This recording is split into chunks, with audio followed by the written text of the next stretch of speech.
আবারও বড় এক ডালা নিয়ে আসছি, শাক কাটবো। তুমি একটু কাটিয়ে দাও। ওই যে লাউ গাছের যে পাশে যে ইগুলো বেরোয়ছে না লতা, সাবধানে কাটো। লাউ, চাল কুমড়া যেগুলো বড় হয়েছে, ওই একটা সাবধান দেখে নিও আগে, আমার মতো কাজ করো না আবার।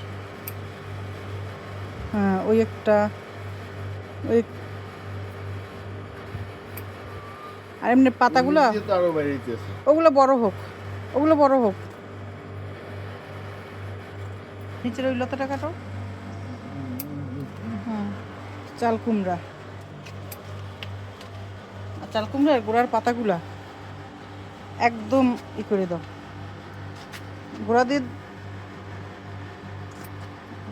খাওয়া যাবে কোন পর্যন্ত আমি জানি না। সব কাটে নিচেই ফেলাইতেছে। এগুলো তো এগুলো খাওয়ার জন্য।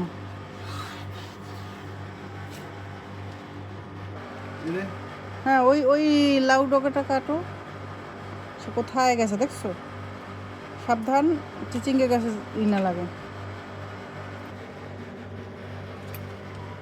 ওই আর একটা আছে, ওইটা কাটো। এও মনে হয় দুই দিনের মধ্যে ঝাঁকায় উঠবে, তাই না? এখন রোদ পাবে, নিড়ানি দিয়ে দিতে হবে।